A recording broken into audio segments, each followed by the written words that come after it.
जी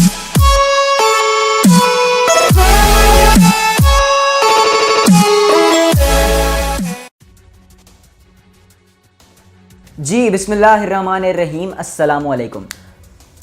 corona virus के बाद एक और वायरस ने पंजे गाड़ लिए। ये खबर दरअसल थोड़ी सी गलत है।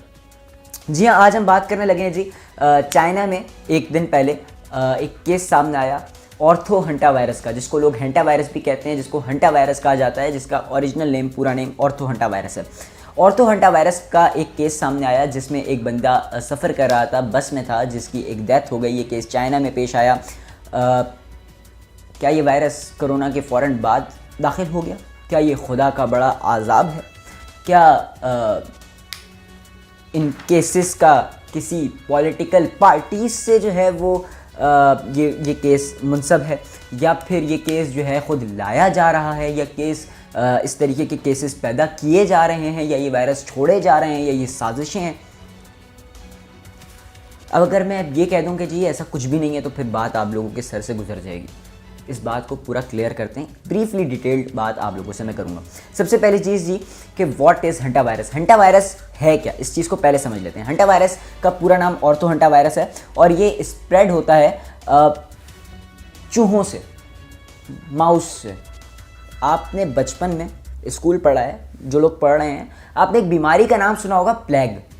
उसकी एक इकसाम है, एक किस्म है, द ब्लैक प्लेग। ये कुछ उसी तरीके का है, ये वही नहीं है, ये कुछ उसी तरीके का है। क्या ये वायरस अभी जन्म लिया है? कोरोना ख़त्म हुआ है? अल्लाह का इतना बड़ा अजाब। देखें जी, जो लोग गलत करेंगे, माफ़िया नहीं मांगेंगे, खुदा को नहीं मानेंगे, अभी तक झुटलाएंगे, नाउज़ुबिल्लाह अस्तग़फ़िरुल्लाह, ज़िनाकारियों में मुब्तला रहेंगे, जिन चीज़ों से हमारे रसूल अकरम सल्लल्लाहु अलैहि वसल्लम ने हमें मना फरमाया, हम वही काम करेंगे तो खुदा का अजाब तो होगा।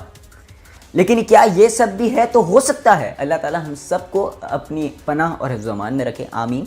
लेकिन अब जी अगर हम सूरत हाल पर नज़र रख के बात करें, तो ये जो चूहों से निकलने वाली बीमारी है, ये किस तरह लगती है, पहले इस पे हम आ जाते हैं, क्योंकि ये ख़तरनाक तो है। ये किस तरीके से लगती है? ये स्प्रेड होती है चूहों के यूरिन से, चूहों की स्पिट से, चूहों की फीसेस से, यानी कि जितनी भी नजासत है चूहों की, उनसे, और चूहों को टच करने से। अब कौन से चूहों को टच करने से, मैं आपको बताता हूँ। इन्फेक्टेड जो चूहे होते हैं, इन्फेक्टेड जो माउस होते हैं, उनको छूने से, उन्हीं इन्फेक्टेड चूहों के यूरिन से, उन्हीं इन्फेक्टेड चूहों के फीसेस से ये बीमारी इंसान को, अगर इंसान उन्हीं इन्फेक्टेड चूहों की इन चीज़ों को या चूहों को टच कर ले, तो उनमें मुंतकिल हो जाती है, फिर वो इंसान टू इंसान लग जाती है। ये एक सबसे पहली चीज़। दूसरी चीज़ जी, ये स्टार्ट हुआ कोरोना वायरस के फ़ौरन बाद नहीं। ये केस फाउंड हुआ कोरोना वायरस के फ़ौरन बाद नहीं। ये केस फाउंड हुआ चाइना में सबसे पहले नहीं। ये केस फाउंड हुआ 1950s, यानी कि 1950s, 1950 में ये इन्फेक्शन फाउंड हुआ, जिसको फिर हंटा वायरस का नाम कुछ साल बाद दे दिया गया। ये अभी नहीं दिया गया, कुछ साल बाद दे दिया गया, और ये कोरिया के अंदर से निकला था। कोरिया में ये इन्फेक्शन पाया गया था, जिसको लोग कह रहे हैं जी ये वबा अब चलनी शुरू हो गई। चाइना में एक और केस सामने आ गया, केस सामने ज़रूर आ गया, चाइना में आ गया। ये कोरोना के दरमियान में भी हो सकता आया हो, कोरोना से पहले भी ये केसेस बहुत आए होंगे, और जिस वक्त स्टार्ट हुआ था उस वक्त तो इसकी एक वबा थी 1950 में। हम में से कौन है 1950 का अगर होता तो उस वक्त वो इस वबा को भी याद रखता? जो लोग उस वक्त गुजरे हैं या उस वक्त के हैं, उनको पता है कि ये वबा ने उस वक्त कितना बड़ा एक दंगल खड़ा किया था। बट जी हाँ, ये कोरोना जिस तरह एक वबा आई है, इस तरह एक हंटा वायरस भी वबा थी, जो कि उस वक्त गुजरी है, गंदगी से ही निकली है। इन्फेक्टेड चूहों को हाथ लगाकर, इन्फेक्टेड चूहों के यूरिन, इन्फेक्टेड चूहों का सलाइवा या स्पिट, इन्फेक्टेड चूहों के फीसेस, इन्फेक्टेड चूहों के यूरिन, उनकी गंदगी को छूने से इंसानों में मुंतकिल हुई, यानी कि बाद आई गंदगी। कोरोना वायरस कहाँ से आया? कोरोना वायरस भी आप लोगों ने, अब आम है कि चाइना के शहर वुहान से निकला, जहाँ पर समुद्री चीज़ें जो है वो बेची जा रही थी, सांप के सूप वगैरह जो भी था, तो एक गंदगी से ये चीज़ बाहर आई। तो इसीलिए अल्लाह रब्बुल इज़्ज़त ने एक चीज़ फरमाई है, अल्लाह ताला ने कहा है कि सफाई निस्फ ईमान है, सफाई निस्फ ईमान है।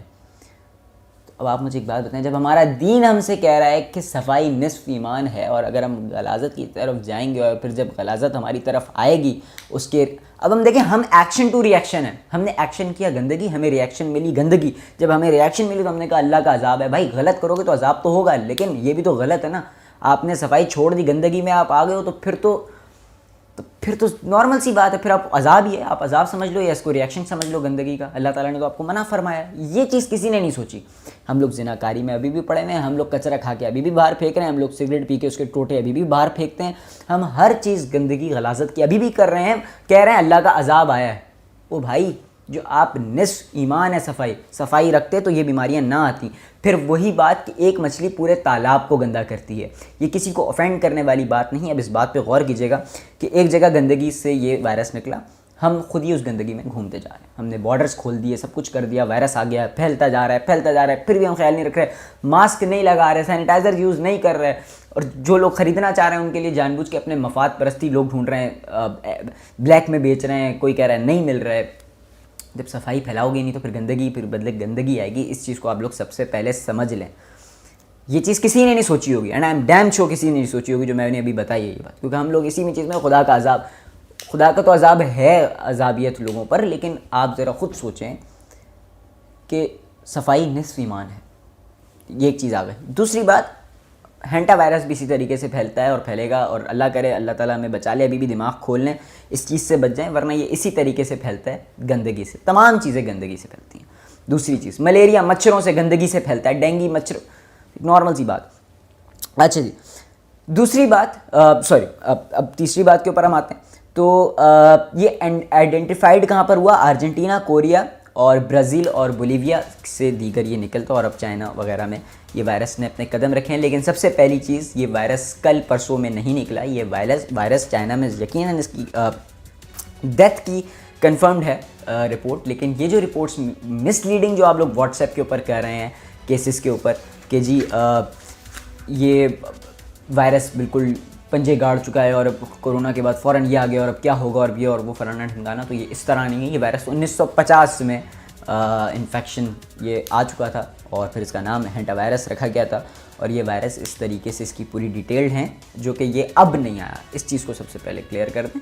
तो इस तरीके के misleading on WhatsApp about hanta virus और कोरोना वायरस ये आप लोग ना करें। ये देखें, खुदा का वास्ता, फजूल की जो शौकिया मस्तियाँ हैं ना, ये आप लोग ना करें। सिंपल सी बात है। एक डेथ चाइना में रिपोर्ट हुई है, इसका मतलब है कि पहले भी केसेस गुजरे हैं, कोरोना के बीच में भी गुजरे होंगे, उससे पहले भी गुजरे हैं, आगे आने वाले वक्त इस तरह मलेरिया होता है, डेंगू होता है, इस तरह ये हैंटा वायरस भी है भाई। इसके केसेस आ सकते हैं क्योंकि ये इसकी एक छोटी सी एग्जाम आपको बता दी है कि ये स्प्रेड किस तरह होता है कि जी आप चूहों, जो चूहे इन्फेक्टेड हैं उन चूहों से और उन चूहों को टच करने से और उन चूहों के इन्फेक्टेड मटीरियल्स यानी कि यूरिन हो गया, फीसेस हो गए या फिर सलाइवा हो गया, स्पिट हो गई, इनके थ्रू अगर आप उनको टच कर लें या आपके लग जाएं, टच हो जाएं, तो ये फिर उसके बाद वो चीज़ें आपके अंदर मुंतकिल हो जाती हैं और फिर आपकी छींक से आपसे किसी और इंसान में मुंतकिल हो सकती हैं ये चीज़ें। अब जी थोड़ा सा अपडेट कोरोना वायरस के हवाले से कि ये इस वक्त कहाँ तक पहुँचा है, अल्लाह ताला हम सबको अपनी पनाह और हिफ्ज़-ओ-अमान में रखे। कोरोना वायरस की अब तक जो अपडेट है वो है सबसे पहले पूरी दुनिया में 4,36,372 केसेस प्लस अब तक टोटल केसेस हैं। उसके अलावा न्यू केसेस जो सामने आ रहे हैं वो हैं 19,600 न्यू केसेस जो डेथ हैं पूरी दुनिया में वो हैं 19,637। और अब हम अगर बात कर लें चाइना की, जहाँ से ये चाइना के शहर वुहान से इस वायरस ने अपना गढ़ पकड़ा, वहाँ पर टोटल केसेस 81,218 प्लस हैं, जबकि न्यू केसेस 47 प्लस हैं, जबकि डेथ रेट 3,282 है और रिकवरी की अपडेट जो है वो है 73,650 और एक्टिव केसेस जो हैं वो हैं 4,287 इस वक्त चाइना में एक्टिव केसेस हैं। और अगर हम बात करें पाकिस्तान की अब तक की रिपोर्ट के मुताबिक, तो अब तक पाकिस्तान में 1000 टोटल केसेस हैं, जिसमें से नए केसेस 28 प्लस हैं, जिसमें से डेथ रेट 8 हो गया है और रिकवर जो हैं वो 21 हो गए हैं और एक्टिव केसेस जो हैं वो 971 इस वक्त भी मौजूद हैं और प्लस होते जा रहे हैं। तो अल्लाह ताला हम सबको अपनी पनाह और हिफ्ज़-ओ-अमान में रखे। ये इस दुआ के साथ कि अल्लाह ताला हमें गंदगी नापाकी से भी महफूज रखे और तमाम परेशानियां हमसे दूर रखे, हम सबको अपनी पनाह और हिफ्ज़-ओ-अमान में रखे।